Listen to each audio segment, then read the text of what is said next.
자, 조성현의 과학 토픽 이어갑니다. 과학 스토리텔러 웹진 인저리 타임의 조성현 대표 모셨습니다. 대표님 어서 오세요. 예, 안녕하세요. 자, 오늘은 어떤 주제, 어떤 이야기 나눠볼까요? 예, 지금 이제 노벨상의 계절 아닙니까? 맞습니다. 10월이면은 그렇죠. 네. 지난주 발표된 올해 노벨 물리학상 수상자와 그들의 업적을 소개하려고 합니다.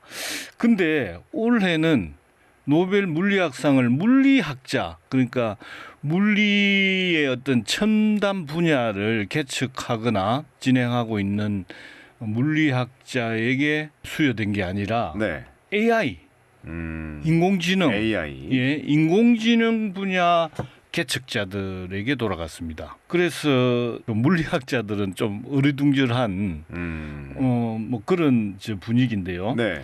수상 그 이유는 물리학의 도구를 사용하여 인공신경망을 개발해 오늘날의 강력한 머신러닝의 기초를 구축했다. 이제 이게 수상 이유고요. 네. 이게 아마도 노벨위원회가 이제 지금이 AI 시대잖아요. 그리고 급속도로 발전하고 있고 어떤 뭐 문명의 어떤 형태를 바꿀 정도다 이런 얘기가 나오잖아요. 이제 이런 시대, AI 시대를 감안한 걸로 보입니다. 게다가 그 뭐 이런 게 노벨 화학상도 세 사람 중에 두 사람이 네. 화학자가 아니라 AI 분야 전문가가 오.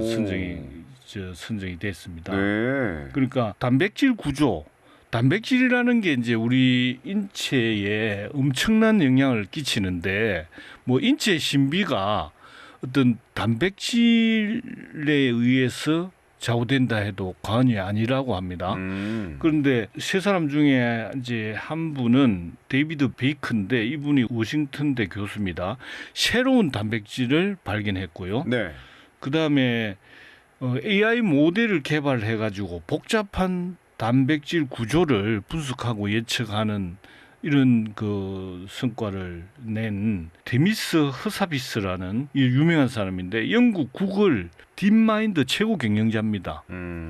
그다음에 존 점프 구글 딥마인드 수석연구원 이 두 사람. 그러니까 이명이 이제 화학자가 아니라 AI 이제 전문가인데 네. 그러나 오늘은 노벨 물리학상 수상자와 업적 얘기로 좀 국한하겠습니다. 네. 이 노벨상의 머신러닝과 AI 전문가라 뭔가 아주 의미심장한데 아직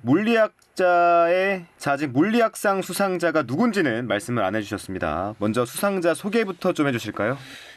두 사람인데요. 한 분은 존 호필드 프린스턴대 명예 교수입니다. 네. 1933년 미국 시카고 출생입니다. 또 다른 한 분은 제프리 힌튼이고 1947년 영국 런던 출생입니다. 그런데 현재는 토론토대 교수로 있고요. 호필드 교수는 이제 그 이력을 보면 그 미국 산타클라라 대가 있는데 거기서 이제 대학 그 학사 학위를 받고 프린스턴 대에서 물리학으로 이제 물리학 분야 박사를 받았고요. 그 뒤에 이제 컬럼비아 대학에서도 교수로 재직했고 먼저 프린스턴 대에서 이제 물리학 교수를 했습니다. 그러니까 물리학자인데 이제 80년대 들어서 이분이 물리학을 떠나서 네. 주로 신경망과 뇌신호 처리에 관해서 연구를 하게 됩니다. 그래서 1982년에 호필드 네트워크라는 걸 제안했는데 이게 이제 인간의 뇌의 어떤 그 신경망을 본뜬 인공 신경망입니다. 이제 초보적인 그 호필드 네트워크를 제안해 가지고 이제 연관 기억과 패턴 인식에 중요한 발견을 이루었고 네. 인공신경망 발전에 크게 기여했다 이런 이제 평가를 받고요. 현재 이제 프린스턴대 명예 교수인데 물리학이 아니라 80년대 이후에 해온 그 신경망 쪽입니다. 분자생물학과 내과학연구소 명예교수입니다. 네. 자, 화학상 수상자들과 달리 존 호필드 교수님은 일단 물리학자가 맞긴 맞습니다. 힌튼 교수는 어떻습니까? 힌튼 교수는 이제 프린스턴 대학에서 물리학 박사학위를 받았습니다. 네. 이분도 물리학을 학자죠. 박사학위를 받았으니까. 근데 이제 대학에서는 컴퓨터 과학을 전공했습니다. 토론토 대학에서. 그런데 이분은 물리학사를 받고 나서 물리학 쪽으로 간 게 아니라 바로 인공신경망과 딥러닝을 이제 꾸준히 연구를 해왔고요. 82년부터 87년까지는 카네기 멜론 대학이라고 있는데 여기 컴퓨터 과학부 교수를 했어요. 네. 이제 그 컴퓨터 과학부를 하면서 딥러닝하고 인공신경망을 연구했죠. 그다음에 이제 87년부터 94년까지는 토론토 대학에서 교수를 하면서 했고 이후에는 구글 딥러닝 팀에서 일했습니다. 구글에서 사실 나온 게 작년에 나왔어요. 10년 동안 구글에서. 그렇구나. 그러니까 구글이 딥러닝 분야는 세계 최고거든요. 네. 이분이 거의 만들었다고 해도 과언이 기초부터. 아니죠. 예. 네. 그 인공지능 그의 기초를 닦았다고 해서 AI의 아버지 이렇게 알려져 있고요. 그러니까 이제 딥러닝 그 구글의 딥러닝 팀을 구글 브레인이라 하거든요. 이 프로젝트에 일했고 10년간 일했고 또 오픈 AI라고 챗 GPT를 만든 회사입니다. 이 회사에도 오래 중요한 역할을 했죠. 그래서 인공지능 기술의 발전에 아주 인공지능 하면은 이 힌튼 교수를 빼놓고 얘기하기 힘들 정도입니다. 네. 자, AI의 아버지라고도 표현을 해주셨는데 단순히 노벨상 수상자를 넘어서 어쩌면 인류 역사의 변곡점을 만든 인물로 기록될 수도 있겠다 싶거든요. 자, 이분들의 업적 좀 더 자세하게 살펴볼까요? 예, 그 노벨위원회가 밝힌 수상 업적은 인공신경망을 이용한 머신러닝을 가능케 하는 기초적인 발견과 발명이다. 이제 이렇게 돼 있는데 먼저 호필드 교수를 얘기를 하자면 이분이 이제 33년생이니까 나이도 꽤 되잖아요. 그렇네요. 예. 이분이 이제 진짜 기초를 닦은 거죠. 그게 뭐냐 하면은 인간의 뇌 구조, 뇌가 기억하고 저장하고 뭐 말하고 뭐 연구하고 다 뇌의 활동이잖아요. 네. 그럼 뇌의 세포들이 어떻게 이런 주고받고 정보를 저장하고 다시 그걸 정보를 다시 꺼내고 이런 어떻게 하나 그걸 이제 연구를 한 거예요. 네. 예. 그래서 그걸 이제 그 전에 이제 이런 뇌가 어떻게 하는지는 1940년대부터 연구를 했대요. 많이 연구한 어느 정도 성과가 있어요. 근데 이분은 이제 뇌가 작동하는 방식으로 컴퓨터를 만들어 보자. 프로그램을 만들어 보자고 네. 한 게 네. 인공신경망을 이제 그걸 인공신경망이라 하죠. 그래서 인간의 뇌를 본뜬다 해가지고 지금 AI라고 하는 겁니다. Artificial Intelligence라고 하는 거죠. 네. 예. 그래서 우리가 이제 인공신경망 이게 AI가 아주 고도로 발전된 컴퓨터 프로그램이라고 생각할 수가 있거든요. 그게 아닙니다. 중요한 것은. 아니라고요? 예. 그러면 AI가 컴퓨터 프로그램이 아니라면 뭔가요? 당연히 컴퓨터 프로그램이라고 생각했는데. 프로그램하고 작동 방식이 근본적으로 다른 겁니다. AI. 아예 근본적으로 다르다고요? AI 안에는 물론 컴퓨터 프로그램도 있지만은 네.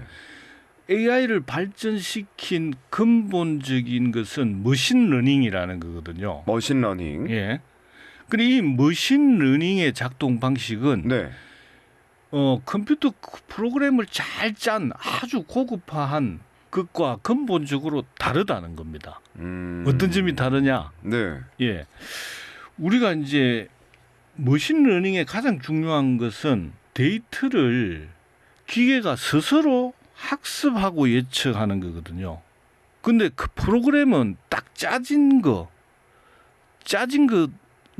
실행하는 겁니다. 컴퓨터가 스스로 판단해서 학습을 하고 이거를 배워야겠다 이런 계획을 한다는 겁니까? 그게 머신러닝이에요. 그게 머신러닝이라는 거예요? 머신러닝의 기본이 거기에 인공신경망이 들어있다는 거죠. 예. 그러니까 그리고 이런 걸 사용하는 장착된 게 이제 우리가 AI라 하죠.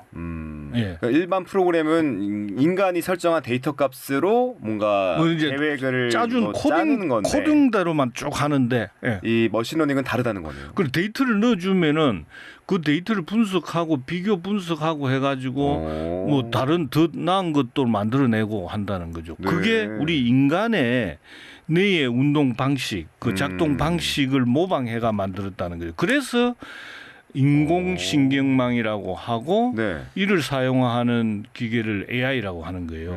예. 신기하네. 그래서 이걸 좀 부연을 해보면 네. 우리가 컴퓨터 프로그램은 비교적 잘 알잖아요. 뭔가 명확한 코딩을 딱 하면은 그에 따라서 실행을 하잖아요. 그렇죠. 예. 프로그램은 명시적인 규칙과 명령어에 따라서 작동을 하죠. 그래서 사람이 작성한 코드에 따라 작동이 되는 거죠. 그렇죠. 예. 그러니까 이게 뭐 다른 사람이 다르다든지 좀 환경이 달라졌다든지 한다고 해서 프로그램이 다른 결과 값을 내놓는 거는 아니잖아요. 아니죠. 그런데 머신러닝은 이게 아니라는 거예요. AI는 스스로 학습을 하고 좀 이렇게 패턴을 찾아서 분석하고 새로운 데이터가 나오면은 그것도 환경이 변하면은 또 거기에 맞추기도 합니다.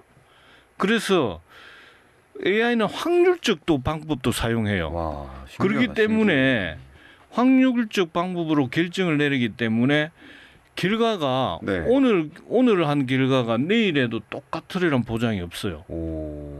그리고 뭔가 변화되는 게 날짜가 변하거나 뭐 시기가 변하면 또 다른 그런 것도 감안한다는 말이죠. 네. 얘들이. 그래서 뭐랄까 우리가 비유를 하자면은 케이크를 만드는데 네. 레시피가 있어요. 레시피대로 쫙 만드는 게 프로그램이에요. 그렇지. 설정한 데이터 값으로 그렇죠. 어떤 결과를 만들어내는 거죠. 뭐 밀가루를 얼마 넣고 설탕을 얼마 넣고 이런 것들이 다 네. 프로그램화되어 있는 거죠. 그렇죠. 그런데 케이크를 만드는 아주 숙련된 셰프는 네. 같은 재료가 있는데 오늘은 저분은 취향이 좀 단 걸 좀 싫어해. 그러면은 좀 빼기도 하고. 그렇죠. 설탕은 빼고. 사람에 맞춰서. 그렇게 만드는 셰프라는 거죠. 그게 머신러닝이다. 예. 와, 컴퓨터보다 사람, 뭐 정확히는 뇌를 닮았다 이렇게 생각할 수도 있을 것 같은데 뭐 좋은 점도 있는데 어딘지 모르게 좀 서늘한 느낌도 들거든요. 예. 이야기를 좀 더 이어가 보죠. 호필드 교수를 최초로 인공신경망이라는 개념을 창안한 인물로 소개를 해주셨는데 인공신경망이 뭔지도 좀 더 알면 좋을 것 같아요. 이게 뭔가요, 정확히? 예. 그러니까 인공신경망이라는 게 이제 호필드 이후에 이제 이게 보편화됐는데 용어가 호필드 교수가 이제 뇌의 작동 방식을 본떠서 이제 초보적인 인공신경망을 만들었는데 네. 그게 호필드 네트워크라고 합니다. 그러니까 1940년대에 네. 신경과학자 도널드 헵이라는 분이 뇌가 어떻게 작동하나 그런 걸 연구를 했대요. 근데 그 중에 뭐 여러 내용 중에 중요한 것은 이제 요 호필드가 차용한 게 뭐냐면 호필드 가설이라는 게 있는데 지금 많은 뇌에 이제 수많은 뉴런 그러니까 신경세포가 있을 거 아니에요. 그렇죠. 신경세포가 이 정보를 주고받는단 말이죠. 그럼 수많은 이제 인공세포들 중에 서로 이렇게 주고받으면은 그 세포와 세포 사이에 뭐 시냅스를 통해서 그 길이 있단 말이죠. 네. 주고받는 길이. 그 길이 어떤 정보를 주고받는 그 받으면 강해진다는 거죠. 그리고 그 다 연결돼 있잖아요. 뭐 네. A, B, C가 있으면 A하고 B하고 굉장히 자주 주고받으면 A와 B 그 주고받는 걔네들이 강해지고 네. 이제 그 일종의 길이라고 볼 수 있겠죠. 그럼 B하고 C하고는 별로 주고받지 않으면은 그 길은 좀 약해진다는 거예요. 그러면 뭔가 신호라는 게 이제 정보잖아요. 네. 그 정보를 많이 주고받으면은 그 수많은 세포 내에도 그 길이 좀 발달된 길이 있고 약해진 길이 있다는 거죠. 이게 뭐냐면 그러면 강하게 하려면 뭐 많이 흐르게 하면 되겠죠. 네. 그냥 주고받게 하면 그게 정보 학습, 기억하고 관계 있다는 거죠. 그걸 이제 이 가설을 이제 냈는데 네. 이분이 이제 호필드가 고 헤비언 가설을 차용해 가지고 그 네트워크 사이에 뉴런과 뉴런 사이에 그 네트워크잖아요. 그 사이를 강하게 하는 게 기억과 관련돼 있다. 그러면은 인공신경망에서는 그 뉴런 대신 노드라 하거든요. 노드. 네. 노드와 노드 사이에 뭔가 신호를 많이 주고 받는 것이 바로 기억과 관계된다. 크게 이제 그런 원리라는 거죠. 이제 제가 아주 자세하게 네. 설명드리기는 좀 힘든데요. 그래서 이제 여기에 중요한 게 이 한 번 지나갔던 걸 기억하면은 그 다음에 우리가 떠올리려면은 그 전에 내 기억된 걸 떠올리면은 그걸 얘기하면은 생각날 수 있잖아요. 그런 걸 우리 연상 기억이라잖아요. 네. 만약에 뭐 호랑이를 내가 떠올리고 싶은데 막 입에 안 떨어질 때 있잖아요. 맞아요, 맞아요. 근데 답답할 누가 때. 옆에서 호빵 하니까 호. 그래가 그렇지. 호랑이가 생각날 수도 있고. 맞아요, 맞아요. 예. 그런 연상 기억을 하는데 아주 탁월한 능력을 발휘하더라. 그 호필드 네트워크가 그렇게 해서 이게 이제 아주 중요한 점이 발견이 돼 가지고 이게 이제 계속 좀 발전되고 그래서 뉴런과 뉴런 간에 그 연결이 강해지는 게 바로 학습이 이루어진다는 사실을 파악했다. 이게 이제 중요한 거죠. 그래서 네. 스스로 학습을 시키는 머신러닝의 아주 토대가 된 거다. 이런 얘기입니다. 예.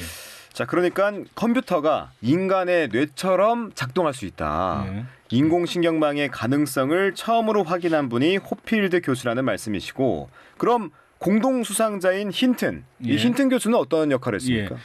힌튼 교수는 이 호필드 네트워크를 좀 발전시킨 거죠. 좀 더 발전했군요. 좀 더 우리가 이제 다층 연상 기억, 뭐 다층 구조, 다층 패턴 이런 좀 더 복잡한 걸 수행할 수 있는 그 이제 볼트만 머신이라는 걸 개발한 겁니다. 그러니까 이제 우리가 자세한 내용은 몰라도 호필드 교수는 패턴이나 연상 기억을 할 수 있는 호필드 네트워크를 개발했고 이걸 한층 발전시킨 그러니까 더욱 복잡한 다층 구조의 어떤 연상 패턴을 저장하고 기억하고 할 수 있는 어떤 시스템인데 그게 볼츠만 머신이다. 볼츠만은 이제 19세기 그 물리학자인데 네. 특히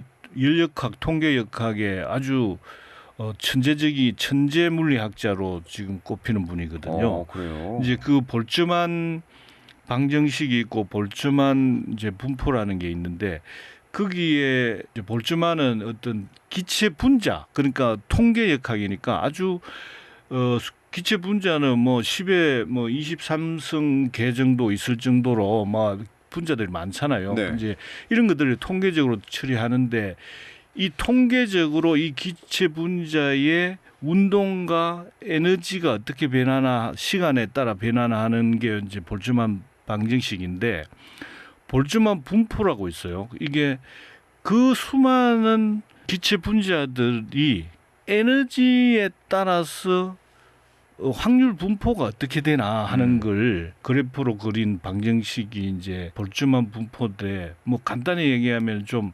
에너지가 많은 놈은 좀 그런 상태를 가질 확률은 좀 적고 에너지가 이제 에너지가 높은 상태를 가질 확률은 적고 에너지가 적은 확률을 가질 상태의 확률은 좀 높다 이런 건데 이게 이제 기억을 하는 데 있어 가지고 네.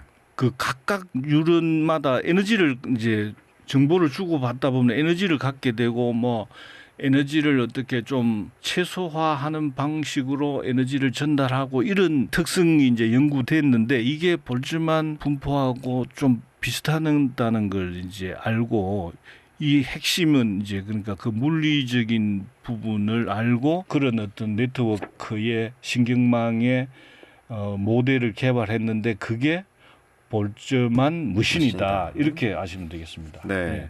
또 이분은 구글의 딥러닝 팀에서도 일했다고 하셨잖아요. 예. 그렇죠. 한 10년 넘게 일한 걸로 아까 소개해 주셨는데 AI의 실용화에 대해서도 관심이 많았나 봐요. 예. 그러니까 이분이 이력을 보면은 베이스는 물리학이지만은 이제 딥러닝과 신경망 쪽에 일찍 이제 그 투신을 이제 한 분이고 딥러닝은 머신러닝의 이제 한 분야잖아요. 네. 좀 더 복잡한 패턴과 구조를 학습하는 기술이라고 보면 되겠죠. 그래서 기본적인 그 인공신경망 그리고 머신러닝에서 어떤 딥러닝으로 갈 때 네. 가면서 실용화가 이루어지고 그 반대일 수도 있죠. 실용화 하려고 보니까 머신러닝이 한 차원 좀 더 발전돼야 된다. 그런 연구를 했고 그렇게 머신러닝에서 좀 더 진화된 게 딥러닝이라고 보면 되거든요. 내가 뭐 원리는 같은데 좀 더 다층적이고 복잡한 패턴이나 구조를 학습하고 실행하는 게 딥러닝이라고 보면 되는데 구글이 10년도 더 됐죠. 딥러닝 팀, 구글 브레인 팀을 만들어 가지고 네. 그 구체적인 실용화를 위해서 해왔는데 그게 대표적인 게 자율주행입니다. 자율주행. 자동차. 예. 그리고 거기에 핵심 인물이 바로 힌턴 교수죠. 그래요. 예. 그러니까 딥러닝이 지금 분야가 이제 우리 챗 GPT도 마찬가지고 그다음에 음성 인식, 뭐 번역 서비스 이런 이제 이게 챗봇이 하는 거죠. 자연어 처리. 자연어가 생각보다는 이게 여러 나라잖아요. 뭐 이게 좀 복잡하거든요. 그다음 자율주행 이런 거. 지금 뭐 이미지를 가지고 분석해내고 이미지에서 텍스트를 골라내고 뭐 이렇게 하잖아요. 네. 예. 그래서 이런 게 실용화인데 지금 실용화 구글을 비롯해서 지금 전 세계적으로 AI가 실용화되고 있는 그 밑바탕은 인공신경망에서 비롯해서 그다음 머신러닝 지금 딥러닝의 수준으로 가고 있다고 보면 되겠죠. 네. 자, 이렇게 AI의 아버지 개척자들에게 노벨상의 영예가 돌아갔는데 그런데 정작 이 두 사람은 자신들이 탄생시킨 AI가 초래할 위험성을 경고하고 있다면서요. 예, 그렇습니다. 우리도 한번 뭐 다루긴 했잖아요. 그렇죠. 예. 네. 지금 그 이제 힌턴 교수가 대표적인 분이죠. 이제 교수기도 하죠. 그 AI의 아버지이고 딥러닝의 선구자라고까지 불리는데 지난해 5월에 구글 딥러닝 팀에서 나왔거든요. 그 나올 때 많이 뉴스가 됐는데 왜 나오느냐 본인이 그랬어요. AI 위험성을 알리기 위해서 딥러닝 팀을 내는 위험성을 알리기 위해서 나간다. 예. 그래서 그 힌트는 내가 개발한 AI 기술에 대해 두려움이 생겼다. 네. 일생 동안 일한 것을 후회하고 있다. 이런 말을 했어요. 와. 예. 그리고 5년 전과 비교하면 너무 무섭다. 너무 속도가 빠르다는 거예요. 내가 예측할 수 없다. 어떤 방향으로 갈지 모른다. 특히 이제 지금 구글하고 그 마이크로소프트하고 그럼 만약 이런 세계적인 대기업이 서로 이 AI 상품을 놓고 경쟁을 하면 어떤 방향으로 갈지 모른다. 그래서 이제 이러면서 사실은 두 기업에다가 경고를 하는 거죠. 넌 그러지 마라. 그래서 힌턴 교수가 AI 위험성을 얘기한 사람의 대표적인 이제 인물이라고 보면 되죠. 그러니까 전문가이면서 그리고 그 AI의 아버지면서 이제 경고한다. 그러니까 세계 들을 게 많겠죠. 그 다음에 호필드 교수도 통제할 수 없고 충분히 이해하지 못한다는 점에서 매우 불안함을 느낀다. 그 다음에 AI가 제기하는 문제가 바로 그러니까 지나치게 빨라서 통제할 수 없을지도 모르고 또 진짜 우리가 이해하지 못할 정도로 가버릴 수 있다. 이런 얘기입니다. 그 이번에 그 노벨위원회 홈페이지에 보니까 노벨 물리학위원회가 있습니다. 이제 이 노벨 물리학상 관련된 분야의 수장이 네. 그 엘렌 문스라는 의장이 그 이 수상을 AI 분야 전문가한테 수상했지만 머신러닝은 엄청난 이점을 가지고 있지만 급속한 발전은 우리의 미래에 대한 우려도 함께 불러일으켰다. 이렇게 AI의 부정적인 측면도 언급했습니다. 그렇군요. 그래서 AI 기술은 이제 그 개발 못지않게 그 AI의 그 부정적인 기능을 막기 위한 어떤 국제적인 노력 이런 게 필요하지 않나 싶습니다. 네, 이 과학적 업적은 업적이고 그 후의 업적에 대해서는 경계를 또 해야 할 것 같습니다. 무서운 속도로 발전하는 AI 기술을 어떻게 관리하고 통제할 것인가? 노벨 물리학, 화학상을 모두 AI 관련 연구자들에게 수여한 것. 위대한 업적이 남긴 숙제까지 함께 확인시켜 주려는 의도가 아니었을까 생각해 보면서 오늘은 여기까지 듣겠습니다. 지금까지 과학토픽, 과학스토리텔러 조승현 대표와 함께했습니다. 대표님 귀한 말씀 고맙습니다. 네, 감사합니다.